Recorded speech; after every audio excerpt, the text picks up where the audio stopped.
Сәлем қыздар, менің арнама қош келдіңіздер. Бүгін біз сіздермен наггетси жасаймыз, яғни қазақшасы түйіршіктер екен.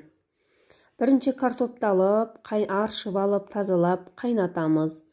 Қайнап болған екен, әдемілеп бір келкі қылып еземіз, пюре қылып жасаймыз.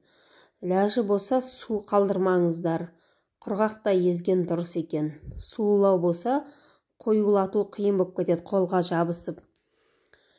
Содан арасына қара бұрыш, паприка себесіз, татымына қарай тұз себесіз.